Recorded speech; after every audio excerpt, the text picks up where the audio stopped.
da geriatria. Então, vocês vão ver que é um tema muito importante e é uma coisa que a gente faz todo dia na consulta geriátrica, tá?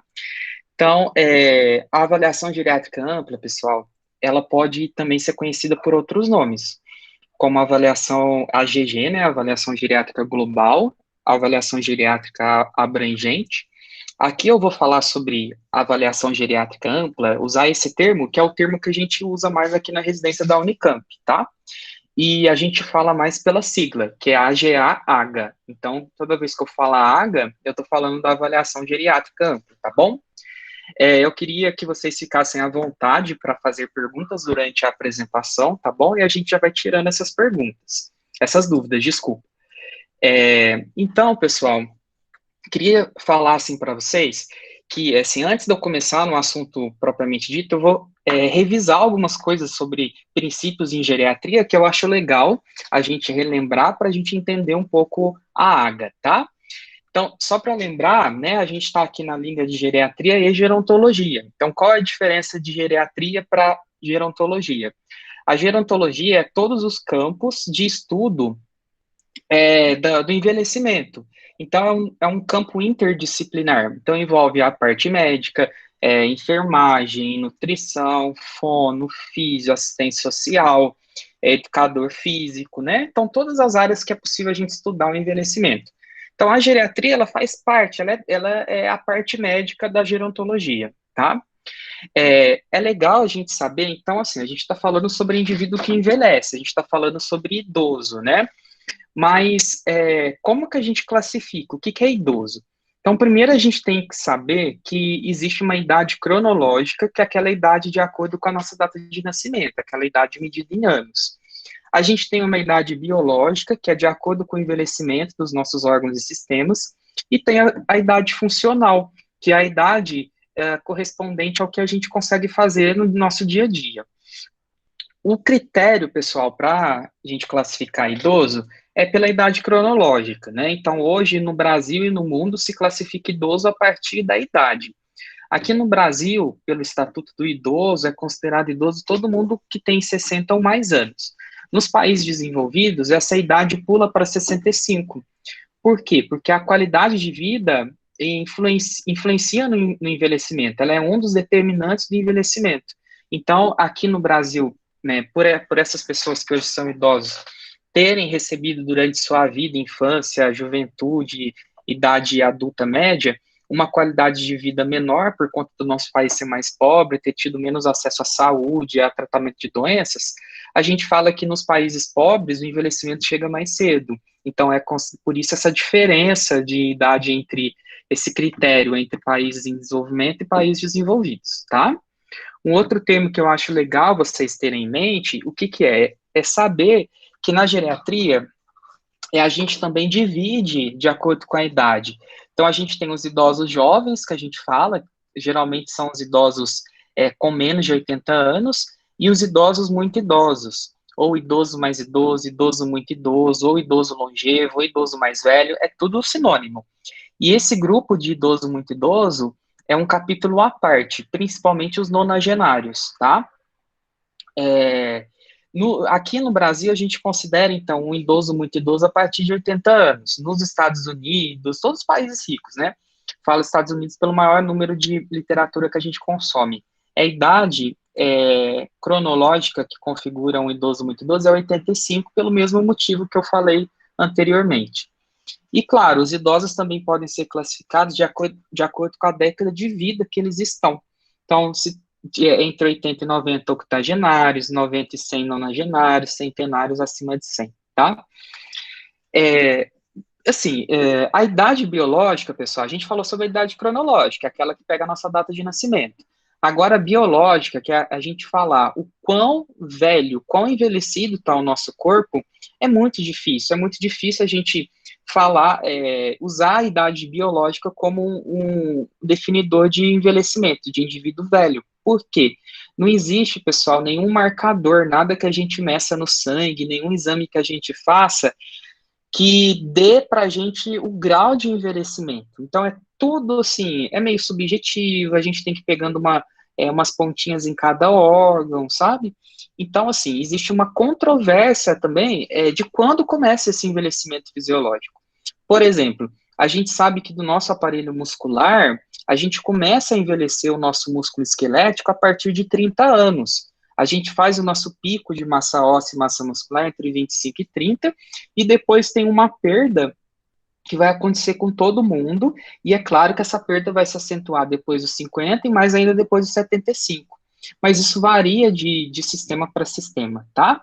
Outra coisa que dificulta, pessoal, é que à medida que o idoso vai envelhecendo, vão surgindo multimorbidades. A gente vai ver, quanto mais idoso, mais chance de ter multimorbidade. E essas doenças também alteram os nossos órgãos e sistemas. Chega um momento que é difícil a gente diferenciar o que é senescência. Senescência é um envelhecimento saudável, do que é senilidade, que é um envelhecimento causado por doenças. Sobre a ausência de marcadores, eu já expliquei para vocês. E a idade funcional? Essa daqui a gente usa muito na geriatria. Vocês vão ver que hoje praticamente a gente vai falar sobre isso, que é o quê? Ela está ligada ao grau de autonomia e o grau de independência. Autonomia é a capacidade do idoso saber o que é bom para ele e expor isso daí. Independência está mais ligada à parte física, a capacidade dele colocar em prática a sua autonomia, tá?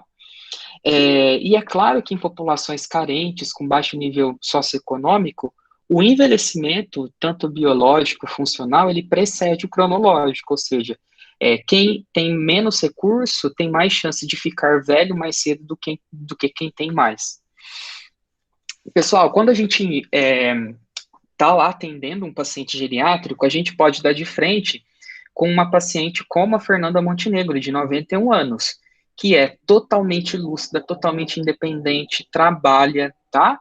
A gente pode também atender um idoso, um homem, que como o Fernando Henrique Cardoso, 89 anos, os dois idosos muito idosos, mas lúcido também, trabalha, pode ter seus problemas de saúde aí, mas estão todos controlados, nada que impeça a sua independência.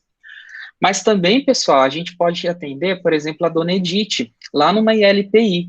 ILPI, pessoal, é a Instituição de Longa Permanência de Idosos, são asilos e casas de repouso, tá? Então, a gente pode atender a dona Edith, que tem 78 anos, olha,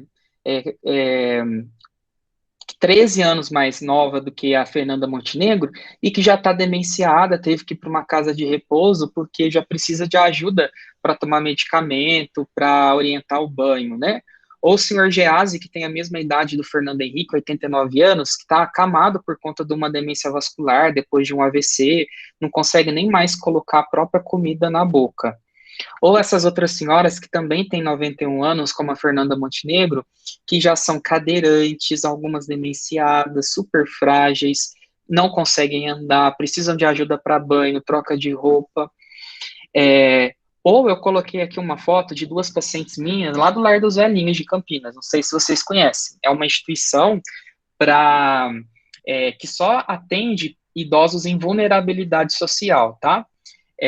Então, a dona Olga tem 91 anos e a dona Polly tem 86. E aí vocês veem a dona Olga robusta, cognição boa, independente, empurrando a cadeira da dona Polly, que já tem uma demência avançada.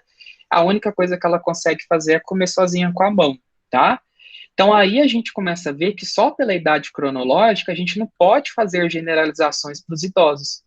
Do mesmo jeito, por exemplo, quando vocês estão no hospital, na enfermaria, chega um paciente com também sequelado aí de AVC, tem um tipo de demência, e acamado, todo cheio de contratura, incontinência fecal, incontinência urinária, dieta pastosa por conta de muita disfagia, né?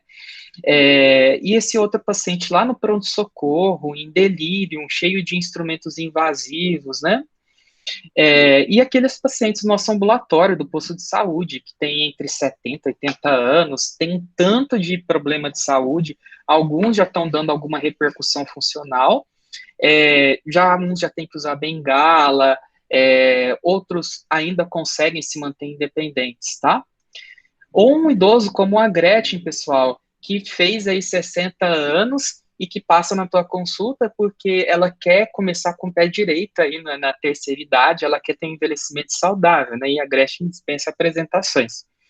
Ou a dona Elza, que também tem 60 anos e está lá numa LPI, coitada, também com a cognição prejudicada, com prejuízo já na sua independência e autonomia.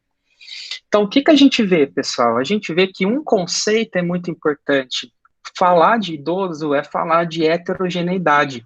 Não tem como a gente fazer nenhuma recomendação baseada só na idade. E não sei se vocês repararam, a gente falou muito sobre funcionamento, como essas pessoas funcionam na sua vida. Isso é o mais importante na geriatria, tá?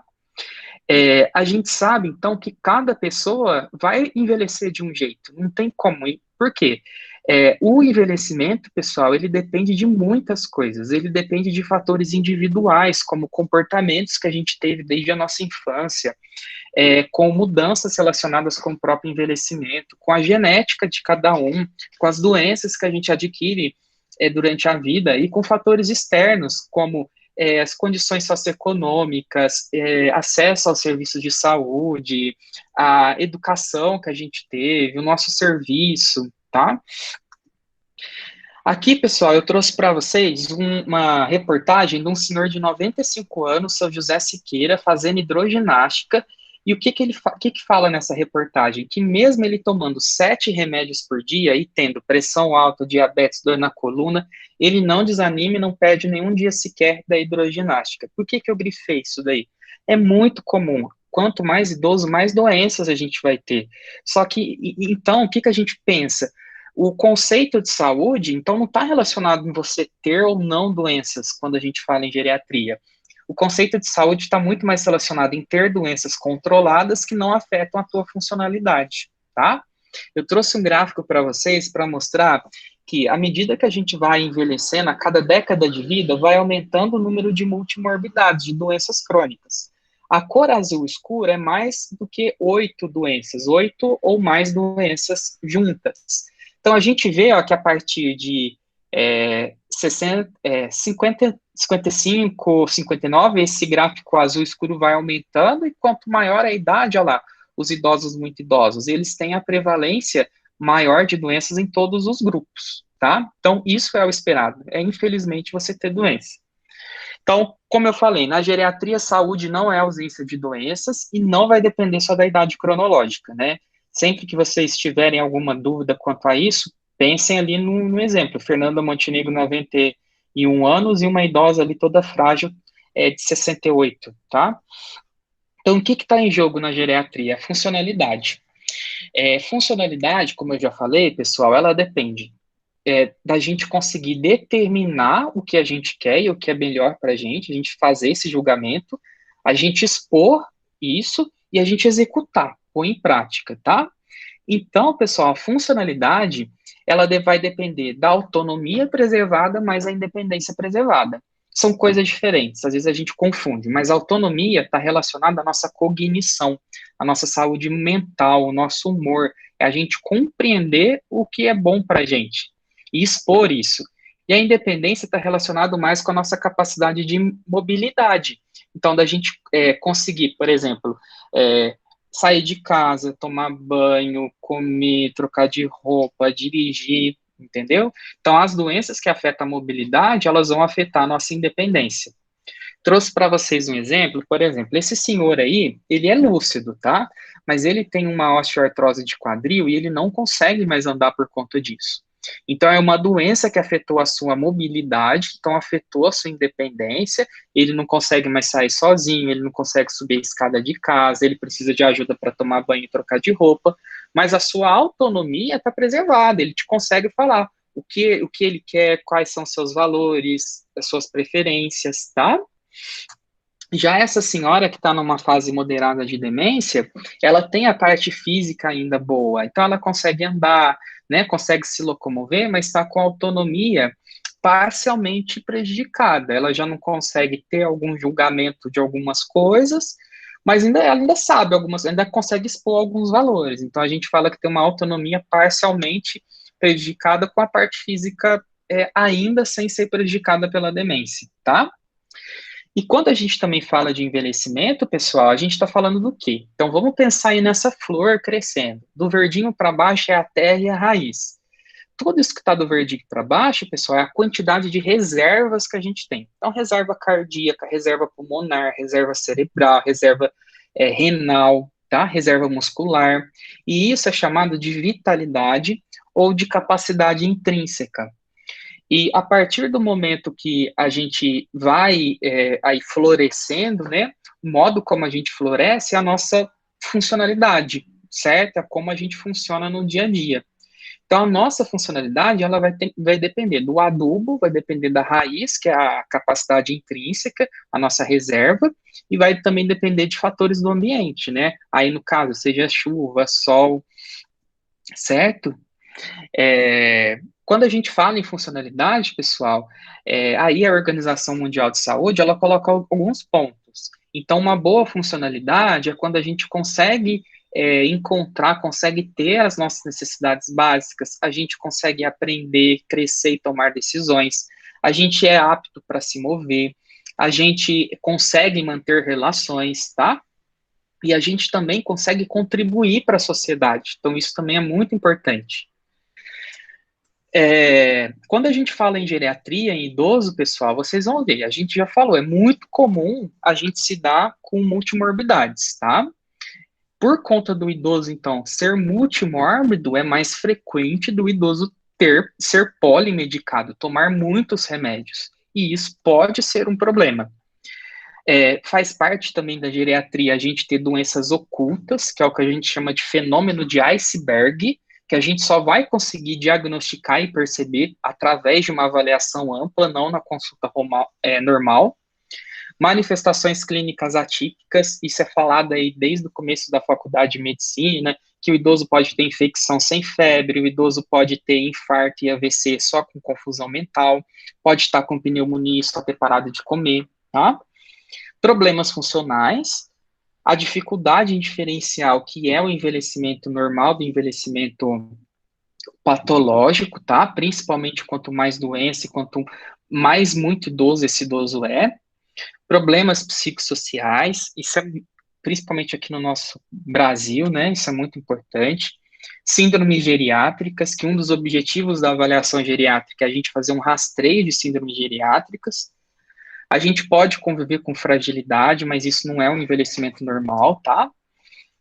Perda funcional e maior chance de morte e menor chance de cura. É claro, mesmo que um idoso seja super fit, super funcional com 95 anos, pelo ciclo da vida, a gente sabe que ele está vivendo a sua última década de vida ou os últimos anos, né? Então, faz parte da nossa vida envelhecer. Então, na geriatria, a gente se dá mais com morte e por isso esse estreitamento com os cuidados paliativos, tá?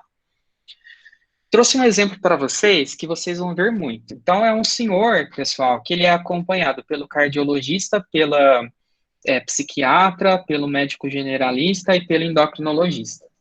Então, assim, chega um momento que a situação dele está tão complexa, ele está tão multimórbido, o cardiologista fala, a gente precisa aumentar o beta-bloqueador, que é um medicamento aí para o coração. Só que é um medicamento que diminui a frequência cardíaca, e aí ele está com um pouco de demência já, uma demência leve, e ele precisa usar um outro remédio que também pode diminuir. Aí a psiquiatra fala, não, vai parar o beta-bloqueador para eu conseguir colocar o meu medicamento. Aí ele vai, passa no médico, o endocrinologista, que fala, ih, a tua diabetes não tá legal, vamos precisar começar a insulina. Aí ele vai lá no outro médico, médico generalista, que vê a situação, revê e fala, não, o senhor não precisa usar insulina. Então imagina a confusão que fica para o paciente e para a família. Cada especialista falando uma coisa. E ninguém perguntou o que ele realmente queria. Será que ele queria estar com diabetes controlado ou começar um novo remédio? O que ele queria, pessoal, é o quê? Estar menos fraco para ele conseguir ajudar um pouco a esposa nas tarefas de casa e brincar com o neto 2 vezes por semana.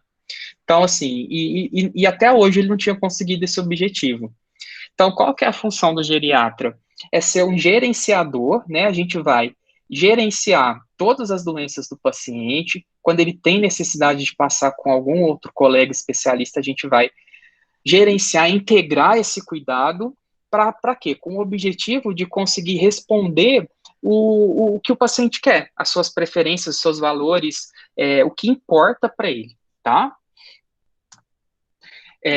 Então, pessoal, assim, o idoso, quando ele é muito, assim, quando ele tem poucas doenças, geralmente é um idoso mais jovem, né?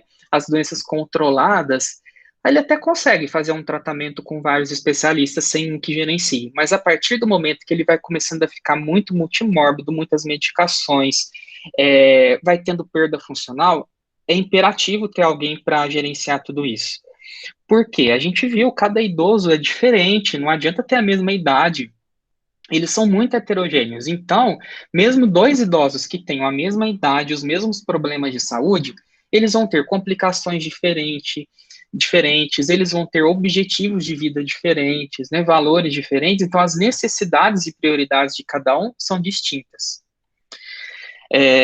E além, pessoal, de ficar essa confusão para o idoso e para a família, quando tem muitos especialistas sem alguém que coordene tudo isso, aumenta o risco de prescrição de medicamentos que vão entrar em confronto um com o outro, então de efeitos adversos, tá? E esses efeitos adversos podem fazer, além de dar problema mesmo para a saúde do idoso, pode fazer com que o idoso também pare de não seja aderente a medicamentos que são importantes, ou seja, que ele fique submedicado, tá? Então, é isso que eu falei. Então, a gente aqui, como geriatra, a gente vai gerenciar tudo, tanto família, quanto outras especialidades médicas, especialidades não médicas, campo social, a gente está lá para organizar, tá? A primeira coisa que a gente tem que saber, então, antes da gente fazer água, pessoal, é conhecer a fisiologia do envelhecimento. Eu não vou falar sobre fisiologia aqui, porque seria uma aula à parte. Para quê? Porque tem algumas coisas da fisiologia que a gente consegue, assim, falar, isso não é de um envelhecimento fisiológico. Outras que a gente consegue falar, isso é de um envelhecimento patológico. Outras que a gente fica em dúvida, tá? Então, eu acho que depois, assim, provavelmente, né, vocês devem ter uma aula sobre isso, que eu acho legal. A gente precisa aprender como que cada órgão e sistema do nosso corpo vai envelhecer, para a gente saber o que esperar, como prevenir, como tratar, saber o que é fisiológico do que não é, tá bom? Como eu falei para vocês, às vezes é um desafio a gente conseguir diferenciar tudo isso, mas tem algumas coisas que a gente tem certeza, tá? Bom, pessoal, lembra que eu falei sobre as reservas, que é a capacidade intrínseca e a vitalidade? Esse desenho, ele faz uma analogia a isso. Então, pessoal, o que está aqui, ó, é marrom mais escuro, são as nossas reservas. Quando a gente é jovem, as reservas estão muito grandes. À medida que a gente vai envelhecendo, isso vai acontecer com todo mundo. Vai havendo uma redução de todas as reservas e um estreitamento dessas reservas. Só que o corpo, a gente, no envelhecimento sadio, no envelhecimento bem-sucedido, a gente consegue, mesmo com reservas diminuídas, manter a homeostase, manter o equilíbrio do nosso corpo. A gente consegue se manter funcional. Mas é claro, olha aqui para vocês. Aqui, se a gente vê essa setinha, que é o tamanho de um estresse, aqui no adulto jovem, essa setinha é menor do que a altura do que o comprimento das suas reservas. Se a gente pegar um estresse do mesmo tamanho, por exemplo, uma gripe, uma pneumonia, e levar lá para o idoso que está lá na pontinha, que tem as reservas muito diminuídas, esse estresse que para o adulto jovem era pequeno, para o idoso passa a ser um estresse muito grande, acima do que as suas capacidades conseguem responder. Então, quando submetido a estresse, o idoso que estava em equilíbrio, e aí sim ele pode descompensar, porque ele tem uma menor reserva, uma menor capacidade intrínseca, tá? E quando descompensa, a gente fala que chegou na beira do precipício, ou seja, pode ter perda funcional, pode ter síndromes geriátricas, aumenta o risco de falecer, certo? Quando a gente tem bons hábitos de saúde, quando a gente pratica atividade física, tem uma boa reserva cognitiva, a gente diminui a velocidade com que esse estreitamento das reservas vai acontecendo, certo? A gente pode usar o mesmo raciocínio para um idoso que é frágil. O idoso frágil, pessoal, faz parte da sua definição ele ter todas as reservas do corpo muito diminuídas. Então, é como aquele idoso que envelheceu muito rápido, é um idoso que envelheceu muito. Então, ele vive o tempo todo na corda bamba. Estressezinho, uma medicação em dose maior, uma medicação inapropriada, já faz ele ir para a beira do precipício, tá? Deu para entender, pessoal? Esse conceito de reserva é muito importante, tá? Uma coisa que a gente falou, que é sobre apresentação atípica, né, dos idosos. Isso, às vezes, dificulta a gente a diagnosticar alguns sintomas. Então, Oi, quais são os... Pode falar, desculpa. Eu não pode entendi ficar muito à bem o que vontade. que são. Eu sei que você falou que a gente Uhum, poderia ter uma aula de fisiologia do envelhecimento, né? Mas eu não uhum. entendi exatamente, tipo, o que são, de modo geral, as reservas fisiológicas e Hum, cognitivas. tá, eu vou dar, então, um exemplo para vocês, sobre a reserva cardíaca. Então, a reserva cardíaca, pessoal, é a capacidade do idoso manter um bom débito cardíaco, conseguir fazer atividade física sem ter isquemia, porque vai taquicardizar, certo? Conseguir manter uma pressão legal, com uma boa perfusão periférica. A reserva respiratória a gente conseguir um bom drive, uma boa amplitude, conseguir limpar muco, tudo isso, certo? Reserva renal tem muito a ver com o grau de filtração, a taxa de filtração, tá? A gente sabe que a partir dos 50 anos a gente perde 10 ml por minuto de taxa de filtração glomerular só por conta do envelhecimento. Por exemplo, reserva hepática, então é a quantidade de enzimas e o funcionamento daquelas enzimas que vão degradar medicamentos, degradar álcool, degradar qualquer outro tipo de toxina. A reserva intestinal é a capacidade de absorção de vitaminas, absorção de nutrientes, que a gente sabe que vai reduzir pela redução das microvilosidades que ocorre com o envelhecimento. Então, por exemplo, uma idosa de 75 anos, ela vai absorver, por exemplo, muito menos vitamina D do que uma mulher de 20 anos, tá? E um dos motivos é a baixa absorção. Reserva cognitiva, então a reserva de conseguir ter todas as funções cognitivas, memória, atenção, orientação, planejamento, linguagem, né, funcionando bem, certo? Reserva ocular, então a gente conseguir ter uma boa visão, é mais ou menos isso. A reserva muscular, a gente conseguir manter força e manter massa muscular. Deu para entender mais ou menos? Então, a reserva é tanto em relação à massa do corpo, que a maioria dos nossos órgãos vão se atrofiando por apoptose durante o envelhecimento, e também está relacionada com função. O idoso que tem um envelhecimento saudável, mesmo com a diminuição das reservas normais do envelhecimento, ele consegue se manter em homeostase, em equilíbrio. Mas, como a reserva dele vai estreitando, se acontecer algum estresse que seja maior do que as reservas dele dão conta, por exemplo, né, um COVID, né? Uma coisa é a gente ter um COVID num idoso que ele estava robusto, então ele tem uma reserva um pouco maior, do que a gente ir para um idoso frágil, que tem a reserva assim. Então, assim, o pulmão dele não vai aguentar aquele tanto de inflamação no pulmão, né, que o COVID dá. O pulmão dele, o cérebro dele, já não pode ter tanta reserva cognitiva nem massa encefálica, e ele pode fazer delírio na internação, coisa que o indivíduo robusto não ia fazer. E deu para entender o que é? Deu sim, professor, muito obrigada. Deu. Ótimo. Então, pessoal, como a gente viu, quanto mais idoso a idade avançada, mais chance de ter multimorbidades e pelo envelhecimento normal, uma menor reserva a gente vai ter. Então, isso é um fator de risco para as apresentações atípicas, como a gente falou das doenças.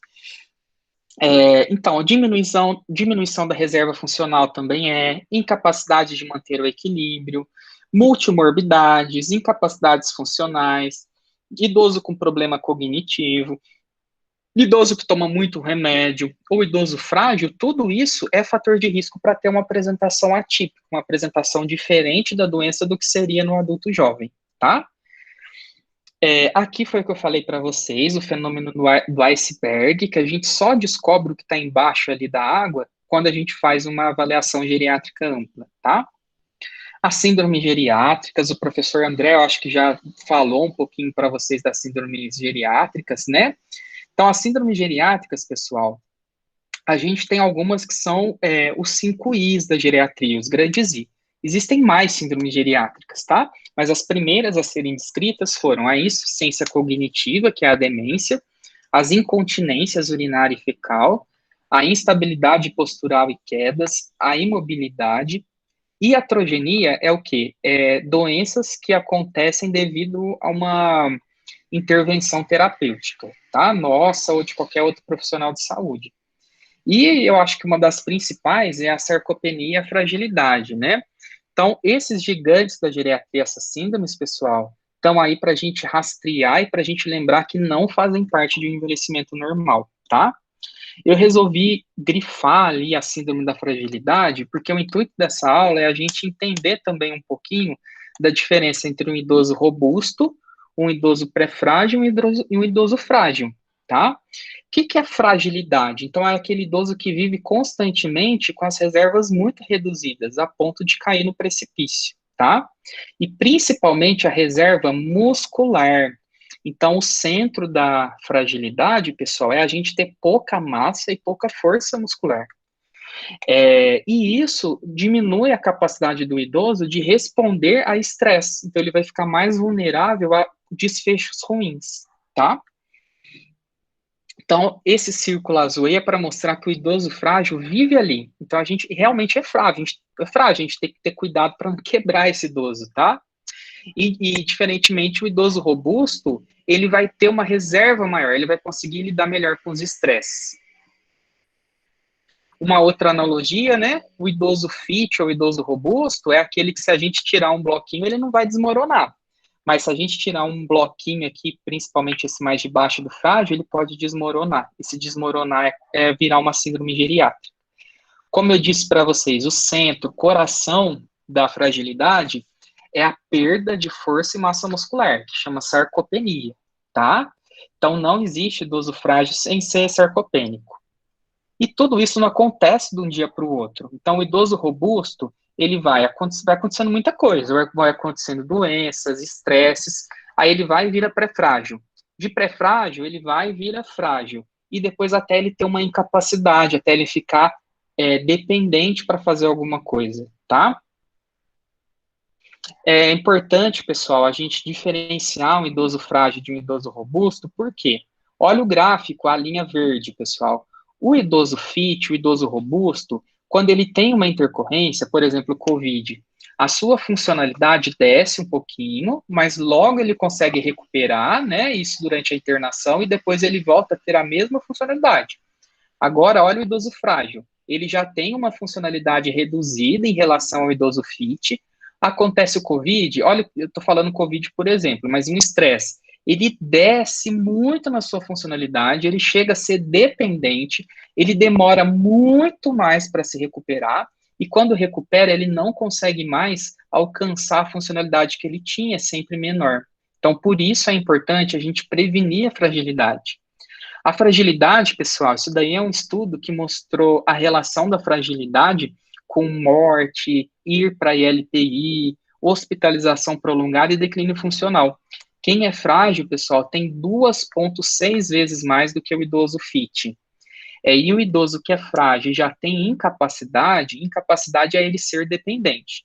Fragilidade não é sinônimo de incapacidade. Uma fragilidade leve, ele ainda é independente, mas se ele continuar nesse ciclo, ele vai acabar tendo dependências.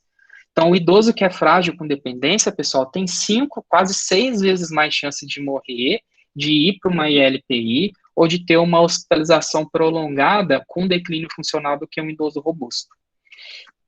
Então, aqui eu coloquei essas duas fotos para vocês não terem dúvida. Esses dois idosos, eles são frágeis, tá? Alguns critérios que a gente consegue ver, né? Então, por exemplo, são idosos com baixa massa muscular, baixa força muscular, provavelmente não andam, são dependentes, certo? Essa idosa que está com a bengalinha, apesar de provavelmente ela poder ser independente ainda, a gente já para pensar, ela deve andar muito devagar. E andar devagar, pessoal, é uma coisa que o geriatra valoriza demais. A velocidade de marcha é como se fosse um sinal vital para a gente. Por quê? Porque a velocidade de marcha, ela reflete a quantidade de força e de massa muscular, principalmente de membros inferiores. Então, o idoso que anda devagar, provavelmente ele vai ter uma sarcopenia além do que era esperado. Então, ele tem mais risco de ser frágil. Então, essas idosas, elas também são frágeis, tá? Então, olha lá os critérios. Fadiga, fraqueza, velocidade de marcha reduzida, não conseguem ter uma atividade física como um idoso mais robusto, certo? Ou idoso que perdeu muito peso. Esses daqui, a gente não tem dúvida, não são frágeis, né? Conseguem ter uma boa atividade física, têm boa força muscular, velocidade de marcha normal, contribuem para a sociedade, certo? E o que está no meio dos dois é o pré-frágil, é aquele que a gente tem que intervir mais, porque é uma coisa reversível, ele pode voltar a ser robusto, tá? E como que o geriatra vai avaliar tudo isso, pessoal? A gente vai avaliar pela AGA, pela avaliação geriátrica ampla, tá? Que eu já falei para vocês que tem outros sinônimos, mas aqui a gente vai chamar de AGA, tá bom? Então a AGA, pessoal, ela é o coração e a alma da geriatria. Não existe geriatria sem a AGA, tá? É, como eu falei para vocês, ó, se a AGA ela é o coração da geriatria, o coração da AGA é a avaliação funcional. Não existe a gente passar um caso de um idoso, a gente falar sobre o idoso sem falar como é a funcionalidade. Como eu falei para vocês, dois idosos podem ter a mesma idade, os mesmos problemas de saúde, mas se eu não falo como ele funciona no dia a dia, eu não vou conseguir saber como eu vou tratá-lo, tá? Como está o próprio nome, global, pessoal, multidimensional. Então, a gente não vai ver só a parte de multimorbidades e medicamentos. A gente vai ver o suporte social e familiar, o sistema sensorial, visão e audição. Vamos ver o equilíbrio, a mobilidade, se ele está caindo. Vamos ver a nutrição dele. Vamos ver a saúde mental, que inclui o humor, a cognição e o sono. E, claro, a funcionalidade que vai depender de tudo isso. Então, a AGA, pessoal, ela serve para a gente diagnosticar, para a gente predizer riscos e para a gente planejar qual cuidado, que tipo de cuidado é melhor para esse idoso. E, claro, definir quais são as prioridades. E tem, assim, vários benefícios e evidências, né, da AGA, da gente fazer a AGA. Ela vai complementar a avaliação clínica, vai definir se há diminuição da capacidade e limitação das atividades, e ver se essa diminuição funcional é de causa motora ou de causa mental. Ela detecta aquele fenômeno de iceberg, identifica risco de declínio funcional, avalia risco nutricional, risco de iatrogenia, prediz qual idoso tem mais chance de morrer, de ter perda funcional, de ficar frágil. Ela também orienta medidas de prevenção em saúde, define parâmetros para a gente ir acompanhando em cada consulta para ver se o idoso está melhorando ou piorando. Através da AGA, a gente consegue identificar, a gente vê qual idoso que precisa de uma adaptação no banheiro, uma adaptação no quarto, qual idoso que precisa ser institucionalizado ou hospitalizado. Mas o que diferencia, então, a AGA de uma consulta clínica tradicional, pessoal? A AGA ela é feita de maneira sistematizada. A gente tem um roteiro para fazer a AGA. E a gente usa um conjunto de instrumentos de avaliação. Para quê? Para deixar a avaliação mais objetiva possível, não só subjetivo, que a gente acha, e para a gente poder ir acompanhando com o passar das consultas, tá? Então, através disso, dessa maneira sistematizada, usando instrumentos de avaliação, a gente vai fazer uma triagem das síndromes geriátricas e alterações mais comuns, tá? A AGA ela é interdisciplinar, então não é só um médico que faz a AGA. A gente pode dividir quando a gente trabalha numa equipe multi, cada pessoa da equipe multi tem o seu papel. E é muito legal a gente depois poder discutir o que cada um pensa e bolar e planejar uma estratégia de acompanhamento do paciente.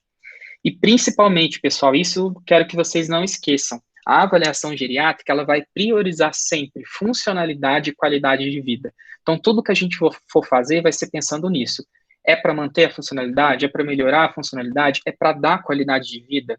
Porque aí os objetivos em relação ao adulto jovem mudam um pouquinho. E onde que a gente faz a AGA, pessoal? Em todo lugar que o geriatra atende. Então, no domicílio, atendimento domiciliar, no ambulatório, no paciente internado na enfermaria, no paciente que vai entrar em idoso que vai fazer pré-operatório, a gente faz a AGA para ver os riscos cirúrgicos, no pronto-socorro, nas instituições de longa permanência, nas unidades de terapia intensiva. A AGA, pessoal, a duração é longa, tá? Mas vai variar de paciente para paciente. A média é pelo menos 45 minutos, tá? Se vocês forem, assim, identificar qual idoso que merece mais a AGA, é claro, então o idoso que tem muita multimorbidade, que está perdendo funcionalidade recente, tem muito remédio, está toda semana indo no pronto-socorro, então esses daí tem prioridade para fazer a AGA, tá? Trouxe aqui para vocês o modelo da nossa AGA do ambulatório de geriatria da Unicamp, tá? Do modelo de caso novo. Antes da gente começar a falar sobre ele, eu só queria relembrar algumas dicas, algumas estratégias para a gente se comunicar com idosos, né? Eles vão precisar de mais tempo para a gente conversar, para a gente explicar. Então, a consulta geriátrica é muito mais demorada, tá? A gente tem que minimizar distrações visuais e auditivas, então, se possível, né, fecha a porta, se está numa consulta domiciliar, apaga a televisão, desliga o rádio, tá? Sentar de frente para o paciente, olhar nos olhos, escutar sem interrompê-lo, coisas que, assim, que seriam para todos os pacientes, não só para idosos, né? Falar devagar, em voz alta, falar sobre um assunto de cada vez, tentar usar frases mais curtas para o idoso entender, falar na linguagem dele, tá? Simplificar as instruções, anotar as instruções. Então, assim, o idoso, ele é muito visual. Então, tudo que a gente puder usar de imagem vai ajudar muito na compreensão tanto do diagnóstico quanto do tratamento, tá? No final da consulta, resumir os pontos mais importantes, fazer aquele teachback, ou seja, como se a gente tivesse ensinado, entre aspas, e depois falar de novo e perguntar, o que o senhor entendeu, tá? E sempre, se possível, se você for atender aí depois de formar idoso e jovem, tentar atender os idosos primeiro, né, durante o dia, e depois os mais jovens, porque a consulta deles demora mais, e eles ficam um pouco impacientes, alguns ali na sala de espera. Aqui eu trouxe para vocês uma imagem visual de dor. Então, principalmente para o idoso que tem baixa escolaridade, às vezes é difícil você falar, olha, eu queria que o senhor falasse para mim qual é a tua intensidade de dor, entre 0 a 10, sendo 10 a dor mais intensa e 0 a dor mais... Então, assim, às vezes é difícil. Então, às vezes a gente pegar uma escala visual, mostrar as carinhas, ou uma escala visual de cor, que quanto mais vermelho tem mais dor, quanto mais azul é menos dor para ele apontar, tá? Então, a gente tem que sempre ver isso. Bom, pessoal, o primeiro passo de uma AGA, vamos começar então, é a identificação. A identificação, pessoal, é muito parecida com o que a gente faz para todo paciente nosso. A gente vai atentar, então, para a idade, a gente vai atentar para o estado civil. Por quê? Porque idosos que são viúvos ou que ficaram viúvos recentemente têm mais chance de ter depressão, tá? Ou idoso que é sozinho, que nunca se casou, não tem nenhum companheiro, o viver só aumenta a chance de ter mais problemas de saúde, tá? Então, atentar para isso. Religião e escolaridade, pessoal, é importante, principalmente se tiver algum declínio cognitivo, para depois a gente corrigir a nota dos testes de acordo com a escolaridade. Profissão, muito importante para a gente saber o que o idoso costumava fazer. Por exemplo, um idoso que sempre mexeu com conta numa empresa. Se ele começa agora a ter dificuldade em mexer com o dinheiro dele, opa, não tá legal, isso daí tá alterado, porque não faz parte do envelhecimento ele ter essa dificuldade, tá? Aposentado também, quando ele se aposentou, principalmente homem, quando se aposenta, tem mais chance de entrar em depressão, tá? Quando é aquela aposentadoria forçada. Naturalidade é mais assim, por exemplo, se você está com um paciente que tem insuficiência cardíaca, tem disfagia, constipação, então, e nasceu no norte de Minas, ou nasceu na Bahia, talvez você tenha que investigar Chagas, né? Acompanhante na consulta é muito importante, principalmente se esse acompanhante é cuidador ou não. Às vezes o cuidador é formal, mas às vezes não. É uma esposa, é um filho, é alguém lá que trabalha na casa que está tomando conta e não recebe aquele nome de cuidador. Porque um idoso com envelhecimento saudável, ele não vai precisar de cuidador, né? A percepção de saúde, pessoal, então sempre a gente pergunta, como o senhor avalia a saúde do senhor? Porque aqueles idosos que avaliam, quanto pior ele avalia, mais chance dele ter desfechos ruins. Isso é visto em estudos, tá? E depois a gente começa a coletar os antecedentes do paciente, os antecedentes que ele já sabe. Então, as cirurgias, as alergias, reações adversas a medicamentos, os antecedentes familiares, principalmente de familiar de primeiro grau, tá? E depois, pessoal, até mesmo antes da gente ir para os antecedentes patológicos do idoso, ou seja, as doenças que ele tem, a gente pergunta dos medicamentos. Por que a gente coloca os medicamentos lá em cima? Porque, até que prove o contrário, as queixas do idoso na HMA ou no interrogatório de doenças vão estar relacionadas com os medicamentos que ele toma. Porque a maioria dos idosos são multimedicados, são polimedicados. Então, essa parte, pessoal, que a gente chama de teste da sacola de remédios, ou seja, pedir para o idoso trazer todos os remédios na sacola, inclusive os que ele toma sem prescrição, os fitoterápicos, e espalhar na mesa, é muito importante. A gente gasta muito tempo para ver o que ele está tomando, a quantidade. É bom, assim, vocês se reforçarem. Olha, mas o senhor não toma mais nenhum remédio natural, nenhum remédio que o vizinho deu, assim, porque às vezes eles não consideram remédio e tem efeitos adversos e interações, tá? Então, foi o que eu falei. A gente vai considerar efeitos adversos e interação medicamentosa da polifarmácia na avaliação das queixas e sintomas. Então, até que prove o contrário, essa queixa e sintoma está relacionada aí com os medicamentos. Depois a gente colhe as comorbidades que o idoso tem, então isso é normal, assim, a gente vai perguntar, vai anotando há quanto tempo ele tem, tá? Depois, se ele tiver uma queixa principal, coletar a queixa principal é o que a gente faz mesmo, como numa anamnese clínica, tá? A história também da moléstia atual é igualzinho.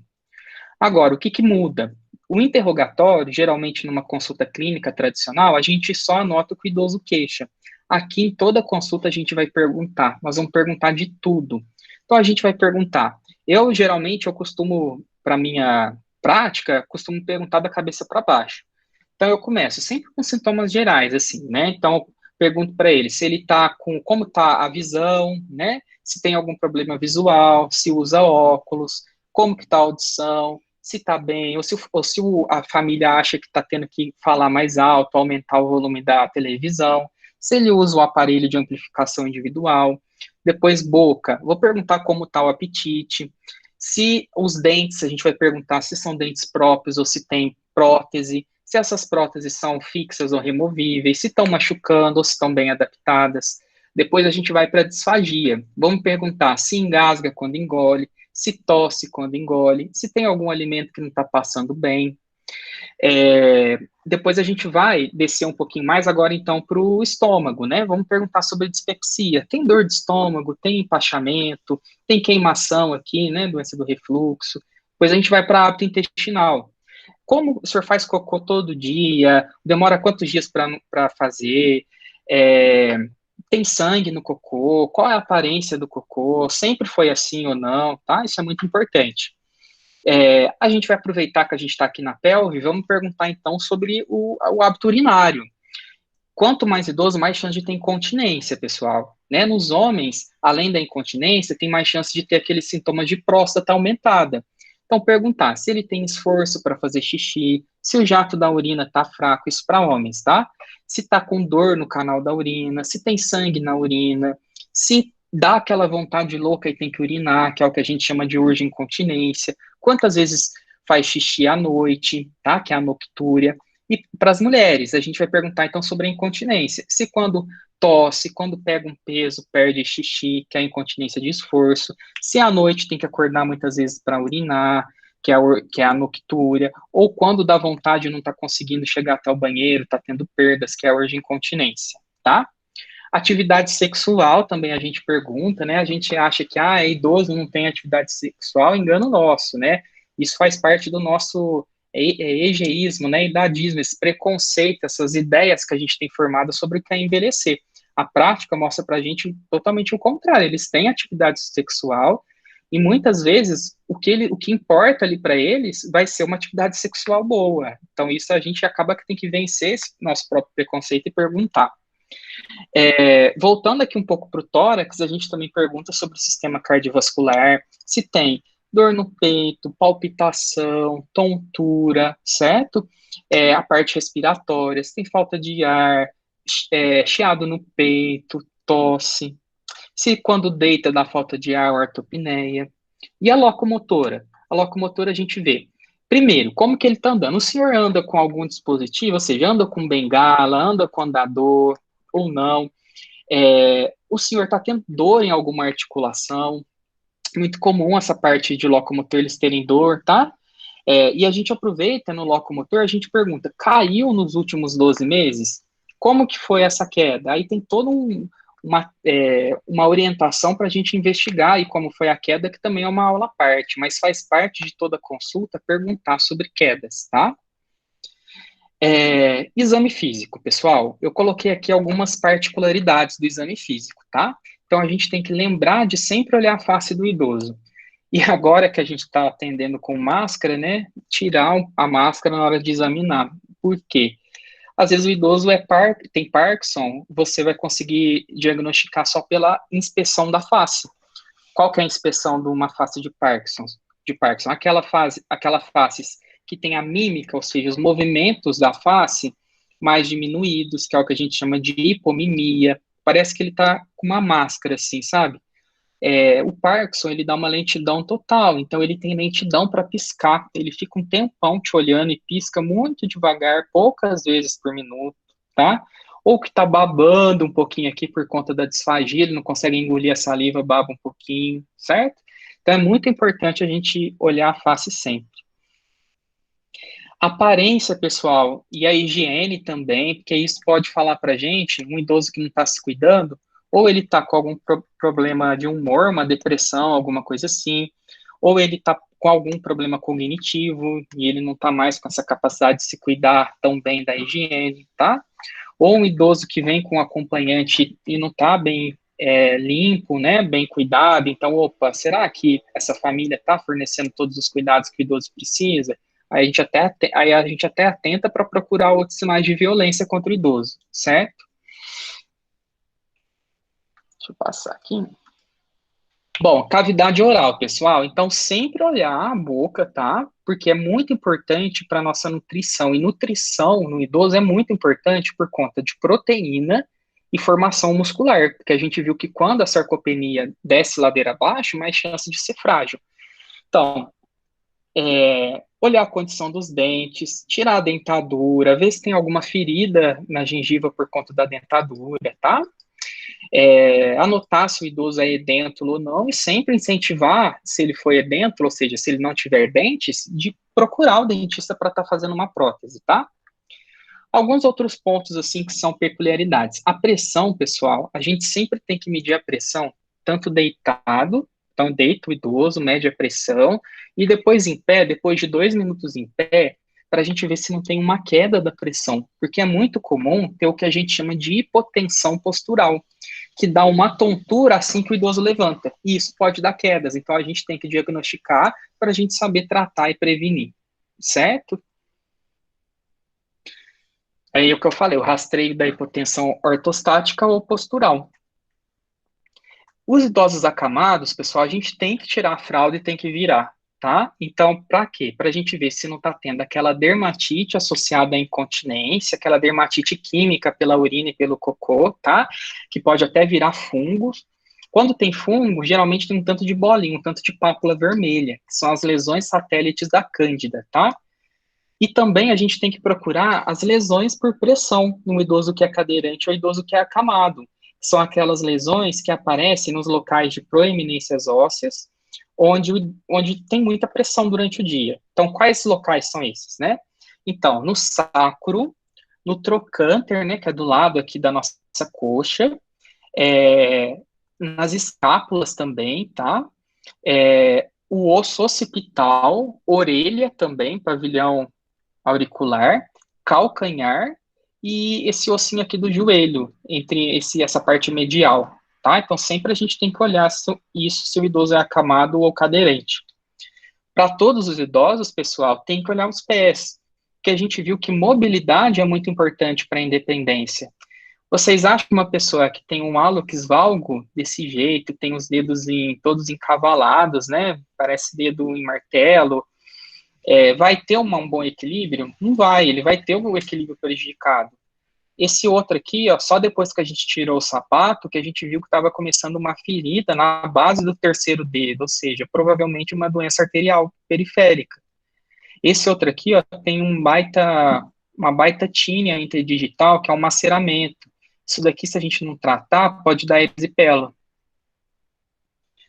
Então, sempre lembrar de olhar os pés e olhar os calçados também, pessoal, tá? Avaliação nutricional, pessoal. Como que a gente faz uma avaliação de risco nutricional do idoso? Aí começa a primeira escala. A gente tem uma escala que chama MAN, tá? Mini Avaliação Nutricional, que são algumas perguntas que a gente faz. Se pontuar, a gente tem que encaminhar para o nutricionista, tá? A gente faz o peso também, o IMC e a circunferência de panturrilha. E se o idoso está internado, tudo, a gente dosa a albumina, que tem a ver com a nutrição dele. Então, o MAN, pessoal, eu não vou entrar em muitos detalhes, mas o que, que ele vai perguntar? Se teve diminuição da ingesta alimentar, se teve problema digestivo, se teve problema para mastigar ou deglutir, porque tudo isso é um risco de desnutrição. Se perdeu peso nos últimos 3 meses, se a mobilidade está ruim, ou seja, se depende de outros para se alimentar, se passou por alguma doença aguda nos últimos 3 meses, que doença aguda a gente sabe que consome, se tem demência ou depressão grave, e como que está o IMC, que a gente vai calcular.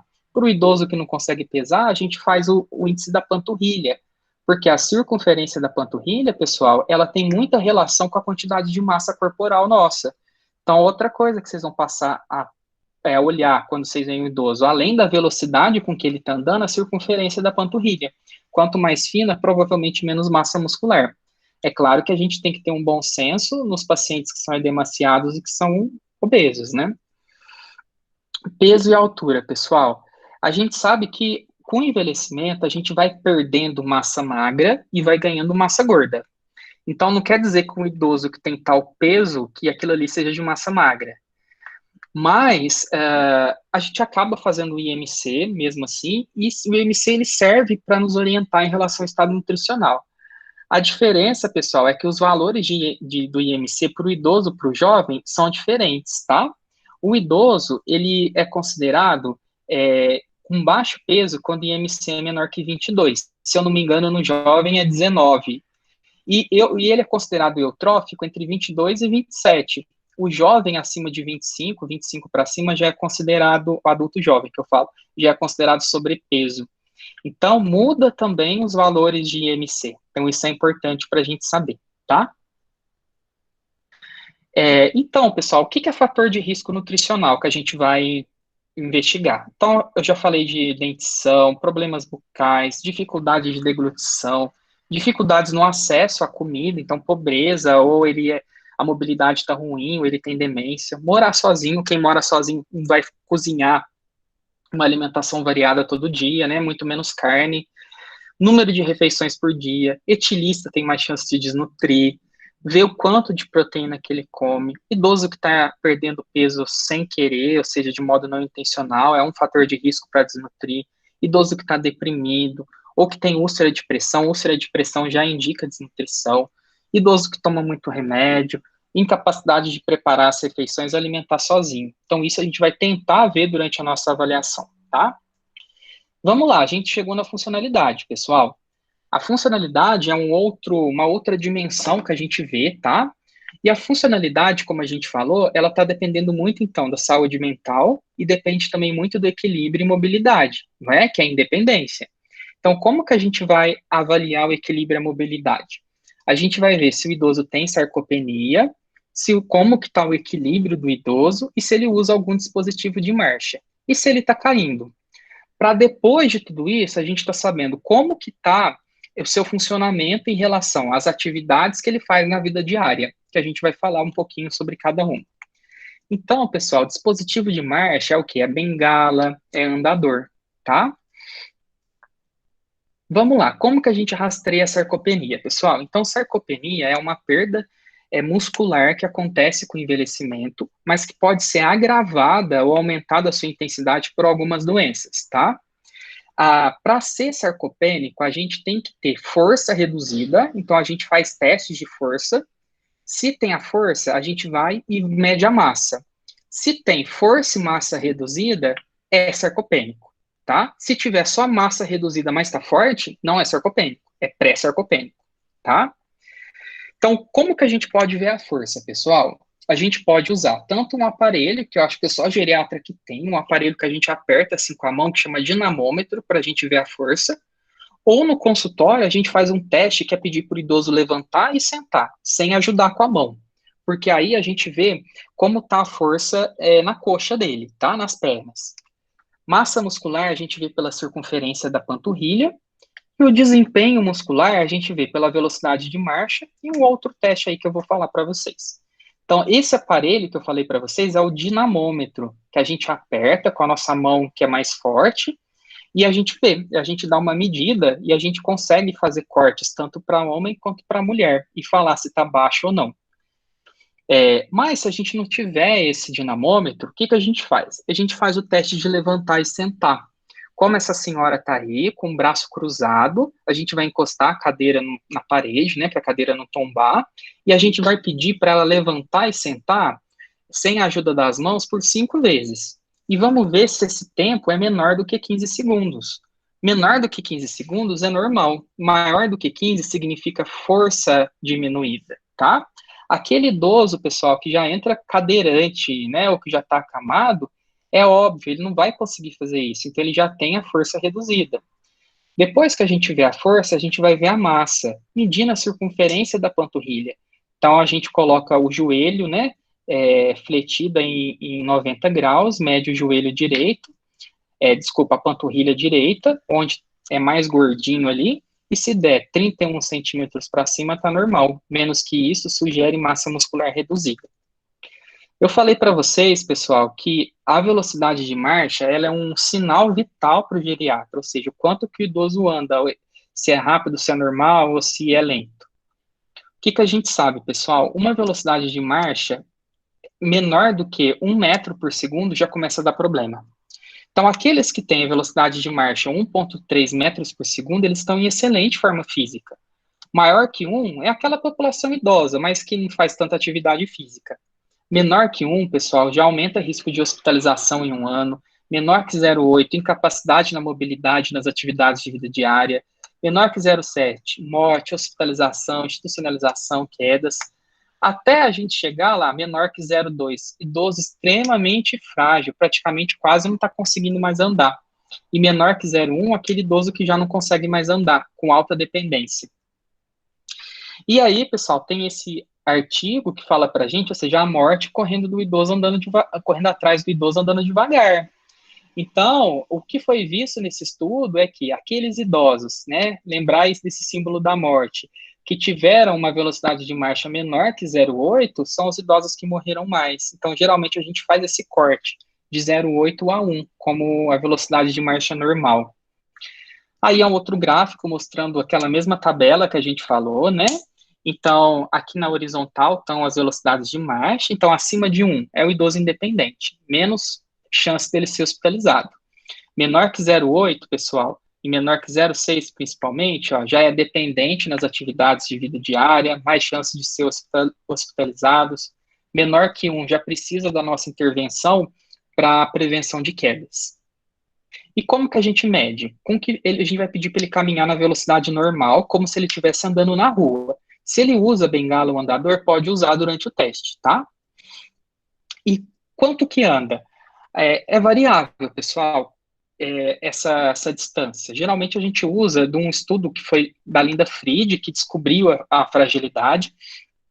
A gente usa uma distância de 4,5 metros, lembrando que a gente coloca meio metro para ele acelerar e meio metro para ele desacelerar. E quando ele começa aqui no branco, a gente começa a cronometrar. Então, a gente cronometra quantos segundos ele demorou para andar 4,5 metros e faz a continha, tá? O outro jeito da gente ver o desempenho muscular, pessoal, é um teste que o idoso está sentado na cadeira, a gente pede para ele andar 3 metros, dar a volta e assentar. E também a gente cronometra e tem lá os valores de corte. Então, é um outro jeito de ver o desempenho muscular dele. E uma outra ferramenta que a gente usa no exame físico é a bateria breve de performance física, a SPPB. Nela, pessoal, a gente vai fazer o teste de equilíbrio, ou seja, pedir para o idoso ficar de pé, em posição de sentido, um pé do lado do outro. Se ele conseguir ficar 10 segundos, a gente passa para o segundo, que é o que a gente chama de semi-tandem, colocar o calcanhar do lado do dedão e ficar 10 segundos. Se ele consegue, é a posição de tandem, é a ponta do pé atrás do calcanhar. Então, isso a gente faz um teste, um rastreio de desequilíbrio. Nessa bateria breve, eles também veem a velocidade de marcha, ou seja, vem o desempenho, e vê a força, que é o teste de levantar e sentar da cadeira. Então, agora, quando vocês olharem um idoso, ele tem dificuldade para levantar da cadeira, está andando devagarzinho, está com algum dispositivo, provavelmente sarcopênico ou pré-sarcopênico ele é. Então, tem que atentar para esse idoso, tá? Quedas, pessoal, eu já falei, a gente sempre tem que pesquisar sobre quedas, né? Considerar até os tombos, porque às vezes, até os pequenos tropeços que o idoso não conta pra gente, tá? Então a gente sempre tem que perguntar sobre quedas. E ainda dentro da funcionalidade, pessoal, todo idoso a gente vai classificar em relação às atividades básicas, instrumentais e avançadas de vida. O que é isso, pessoal? Atividades básicas são relacionadas com autocuidado, então tomar banho, trocar de roupa, comer, levantar, sentar, ter continência urinária, ter continência fecal. Então, autocuidado é atividade básica. Atividade instrumental é a relação dele com o meio. Então, por exemplo, cozinhar, tomar remédio, usar transporte público, dirigir, limpar a casa, tá? Telefonar, usar a internet, certo? Então, primeiro, pessoal, as que são acometidas quando tem declínio funcional são as instrumentais. Quando já tem um acometimento de atividade de autocuidado, então esse declínio já está grave. E existem também as atividades avançadas. As avançadas, geralmente, são aquelas pessoas que são muito ativas na sociedade ou têm alta escolaridade. Por exemplo, um idoso aí que é médico, né, e continua exercendo seu serviço, dando aula, tá? Então, são as avançadas. Aqui eu só coloquei um desenho só para vocês fixarem que atividades básicas são as de autocuidado, tomar banho, se vestir, ter continência, fazer transferências, ou seja, sair da cama sozinho, controlar o esfíncter, se alimentar sozinho. E as instrumentais, então, depende um pouquinho mais de cognição e depende mais da funcionalidade. Então, cozinhar, controlar o dinheiro, saber fazer compra, tomar remédio na hora certa, na quantidade certa, lavar e passar roupa, usar telefone, arrumar a casa, sair de casa sozinho para lugar distante, tá? Então tá, então isso eu já falei sobre a definição, né? Então tudo que é atividade básica, pessoal, também a literatura considera como sinônimo atividade de vida diária. Então AVD é sinônimo de ABVD, tá? E claro, eu falei para vocês que a geriatria é cheia de escala. A gente tem uma escala que chama CATS, que pontua 6 atividades básicas. Isso é para a gente estar acompanhando o idoso, tá? Então, a gente pega a escala, isso é uma coisa que ninguém precisa decorar, e vai pontuando em relação a ele tomar banho, a se vestir, usar o vaso sanitário, fazer transferências, ter continência e se alimentar. E a gente vai pontuando. Quanto maior o CATS, né, maior o número de dependências que esse idoso tem. E a mesma coisa, pessoal, é as atividades instrumentais, que a gente falou, aquelas que requerem um pouco mais de cognição e mobilidade. A gente tem 2 escalas, a mais usada é a escala de Lawton, que é uma escala, às vezes, que não serve para todo paciente, porque ela vai ver telefone, compras, preparar refeições, tarefas domésticas, lavar roupas, meio de transporte, manuseio de medicação e manuseio de dinheiro. Só que o que a gente tem que ter o discernimento é da gente não cobrar de um idoso o que ele nunca fez. Então, às vezes, vai cobrar de um homem, o senhor sabe cozinhar ou lavar roupa? Às vezes a mulher dele fez isso a vida toda. Então, a gente sempre tem que comparar a funcionalidade do idoso com ele mesmo. O que ele fazia há 5, 10 anos atrás e o que ele está fazendo hoje, para a gente ver se tem algum declínio. E as atividades avançadas, que eu já dei os exemplos para vocês, né? Então, pessoal, a AGA é a forma mais adequada de avaliar o idoso e planejar intervenções visando que ele mantenha essa funcionalidade e a sua capacidade funcional. E como a gente já falou, essa funcionalidade, ela depende de tudo.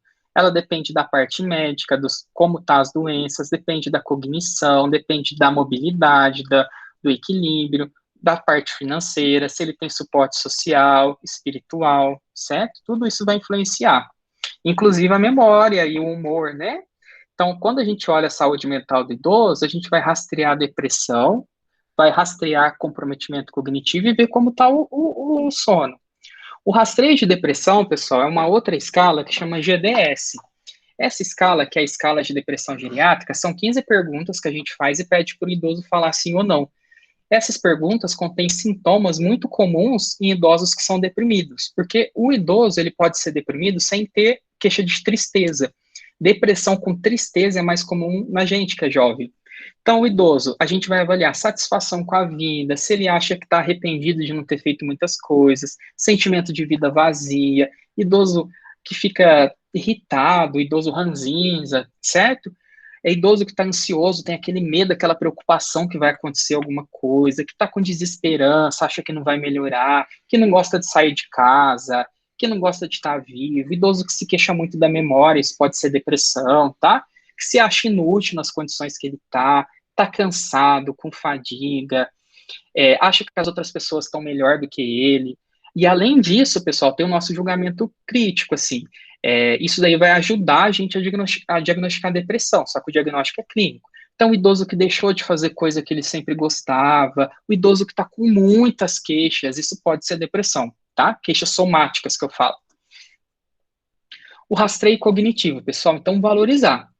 Ter queixa de memória não é normal. Toda queixa de memória tem que ser valorizada, principalmente se ela influencia na funcionalidade. Então, a gente tem que destrinchar muito. Então, assim, quando começou, o que que esquece, o que que fazia agora não faz mais, dependendo de ajuda, se o acompanhante confirma também, tá? Então, isso é muito importante. O exame que a gente mais usa, pessoal, é o Mini Mental. Isso também a gente pode falar numa outra aula só sobre saúde mental, tá?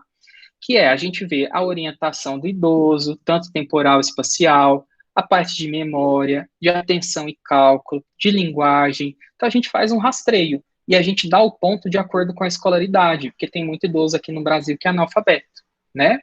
Um outro jeito da gente ver uma outra parte da cognição é a gente fazer o teste de fluência verbal. Ou seja, pedir para ele falar todos os animais que ele sabe, que ele conhece, em 1 minuto. Então, a gente também tem um mínimo que ele precisa falar de acordo com a escolaridade, que é a linguagem. Se ele tiver isso menor, a linguagem dele pode estar prejudicada e a gente tem que investigar isso. E um outro teste, pessoal, é o teste do desenho do relógio. A gente pede para o idoso desenhar um relógio redondo, colocar os números dentro do relógio e marcar um ponteiro 11 horas e 10. É esperado até para o idoso que é analfabeto que ele consiga fazer isso. A partir do momento que ele não consegue fazer um relógio com qualidade, provavelmente tem alguma coisa cognitiva acontecendo, para ele não conseguir desenhar, ter essa capacidade visoespacial, de planejamento, de entender comandos, tá? Então, um teste fácil que a gente faz. Sensorial, é claro que a gente vai perguntar da visão e da audição, tá? Só que geralmente quando tem queixa, a gente encaminha para o oftalmo e para o otorrino. Porque, principalmente para o oftalmo, porque o idoso, por exemplo, idoso diabético hipertenso, ele precisa fazer fundo de olho, precisa ver retinopatia. Então, a gente já encaminha para ver a acuidade visual também. Além disso, pessoal, a gente vê suporte social e familiar, pesquisar sinais de maus tratos, que atividades sociais ele faz, se ele frequenta uma academia, se ele frequenta uma organização, se ele frequenta a igreja, tá? Hábitos de vida, se fuma, se bebe. E também faz parte da AGA a promoção de saúde, a prevenção, que é o quê? Ver qual idoso que precisa de um rastreamento oncológico, eu não vou entrar em detalhes, porque também é individual, osteoporose, principalmente nas mulheres, e a imunização, que vocês já tiveram a aula. Sinais de maus trato, pessoal, às vezes é só durante a tua AGA que você vai conseguir identificar sinais de maus tratos, porque você está vendo mais o idoso, né? Está escutando mais ele. Quais sinais que a gente tem que ficar atento? Então, aquele idoso que vai na consulta com um acompanhante e ele demonstra medo, ansiedade na presença desse acompanhante. Lesões físicas também, né? Mas não só aquelas lesões causadas, por exemplo, aquelas lesões por falta de cuidado, como cirurgia de decúbito, tá? Ou dermatite de fraldas. E quando o idoso se recusa a responder algumas perguntas na frente desse acompanhante, então a gente tem que levantar as nossas antenas, tá? Então é aquilo da gente estar atento não só ao que o idoso verbaliza, mas também à sua expressão corporal, tá? E a relação que ele está tendo ali com aquele familiar. Suporte social, pessoal. Suporte social, para a gente deixar um pouco mais objetivo, a gente pode fazer a rede de suporte social, ou seja, ver com quem ele mora, com quem ele tem mais afinidade, com quem ele confia, tá? Ou a gente pode fazer o Apgar da família, que é fazer algumas perguntas. Se ele está satisfeito com o apoio que ele tem, se ele pode contar com os amigos e familiares, essa é a principal pergunta. Se o idoso tem com quem contar se precisar. Se ele falar que não, então a gente já sabe que para ele não está satisfeito com o apoio que ele recebe, a gente pode considerar uma insuficiência social, uma insuficiência familiar. As vacinas, pessoal, eu não vou então falar, se já tiveram as aulas, né? Só para vocês se lembrarem, quais vacinas fazem parte do calendário do idoso? A influenza anual, o reforço para tétano a cada 10 anos, pneumonia, tá? São duas vacinas de pneumonia, uma 13 e outra 23. Herpes zoster, essa não tem no SUS, essa é muito importante. Hepatite B individualizar, mais para aquele idoso que tem um risco de contágio, e febre amarela também individualizar. E claro, Covid todo mundo, né? Essas daqui são as que tem no SUS, tá? Então, influenza, dupla tetânica, né, difteria e tétano, hepatite B, febre amarela, pneumo 13 só para idoso oncológico, transplantado ou que tem HIV, e pneumo 23 para idosos com grupos de risco. Então, se você está atendendo aí um idoso no ambulatório de uma outra especialidade, ele tem DPOC, ele tem insuficiência cardíaca, ele já teve AVC, né, ele tem direito aí de ganhar pelo SUS a vacina pneumo 23. Osteoporose, a gente rastreia fazendo a densitometria, principalmente nas mulheres depois dos 65 anos. Homens depois dos 70, ou homem ou mulher antes disso, que tem fatores de risco para osteoporose, que é baixo peso, tabagista, etilista, usuário de corticoide crônico, tá? Câncer, pessoal, quais são os cânceres que a gente rastreia no idoso? Na mulher, mama, cólon e colo do útero, e no homem, próstata e cólon. Esses são os únicos câncer que tem indicação da gente fazer rastreio. Rastreio é o quê? É tentar diagnosticar indivíduo assintomático. Só que o rastreio, pessoal, vai depender da funcionalidade, porque a funcionalidade ela está incluída no prognóstico do idoso. Então, um idoso, a gente sabe que um idoso que não tem uma expectativa de vida de pelo menos 10 anos, ele não é candidato a fazer rastreio, porque mesmo se ele for diagnosticado com câncer, ele não vai, não é isso que vai fazer ele morrer. Ele já tem outras doenças que já vão deixar a expectativa de vida dele menor que 10 anos.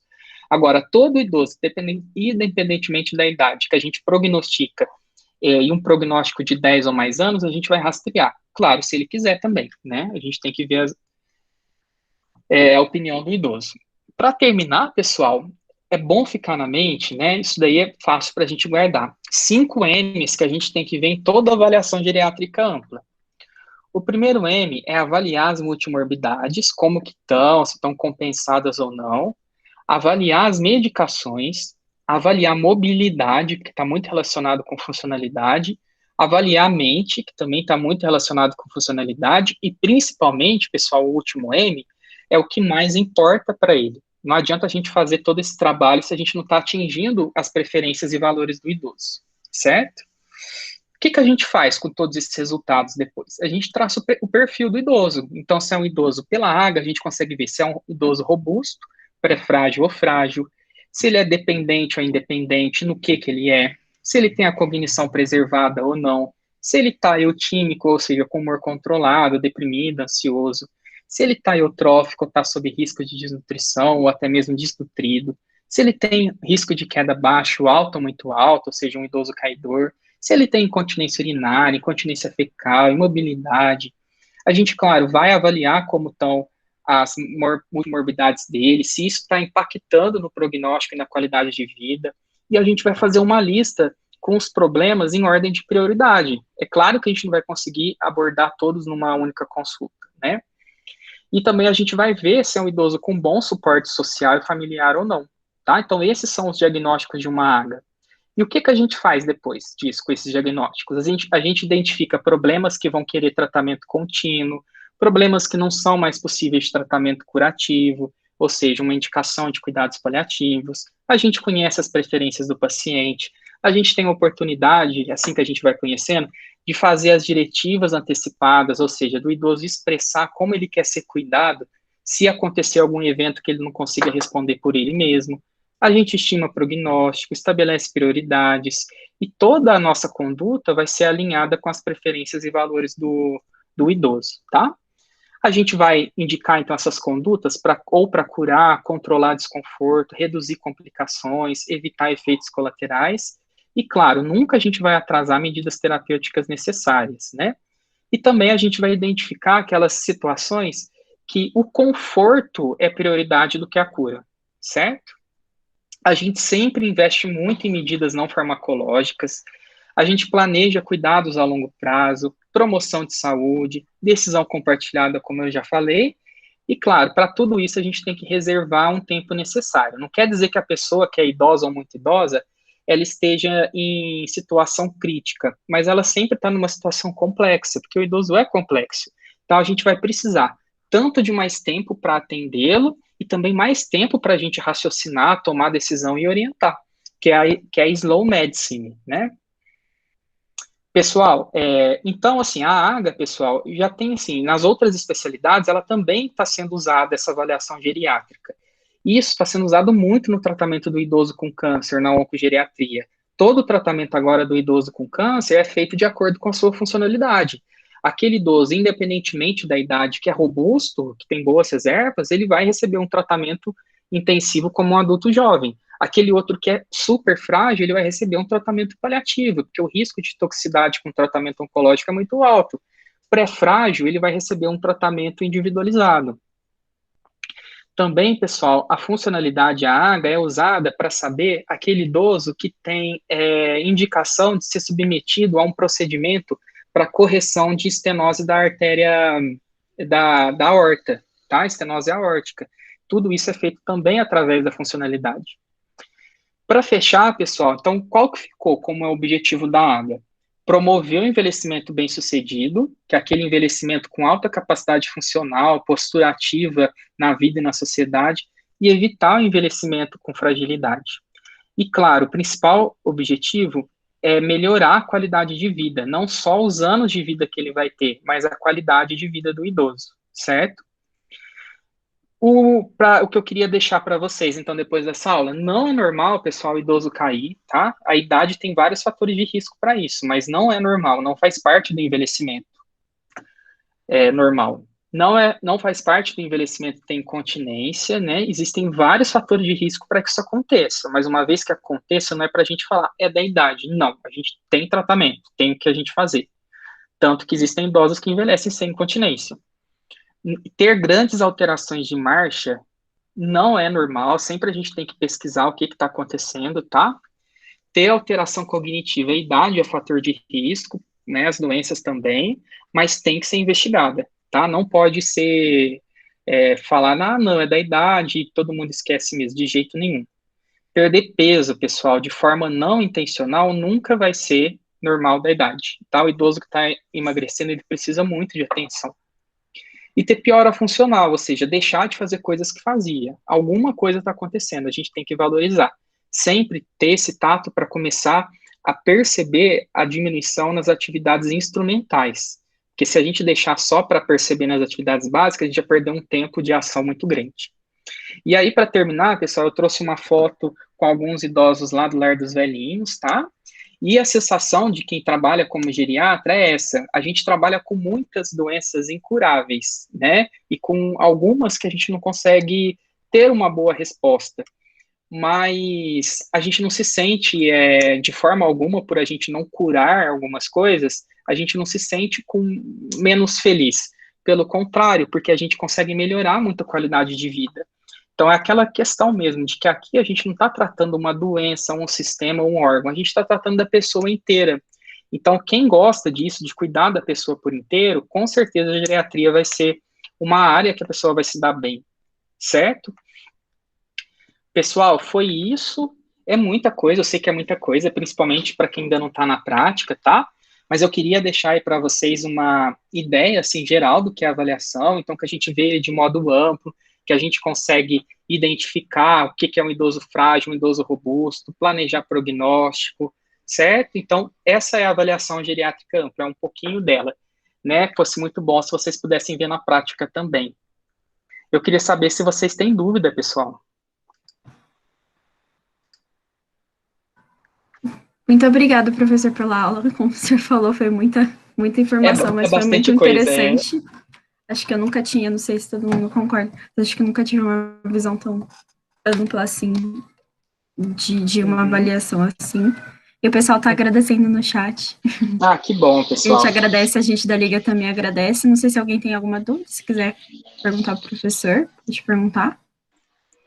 pode ficar à vontade, pessoal, para perguntar, se alguém tiver, depois também se deixa aí meu e-mail, como o pessoal da Liga acho que tem, né? Qualquer coisa podem me mandar também, tá?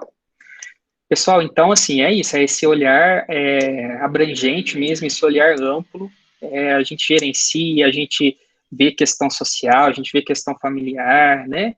E é muito gostoso trabalhar com geriatria, é muito gostoso mesmo. Espero que daqui saiam várias pessoas que trabalhem na área do envelhecimento, a gente está precisando, né?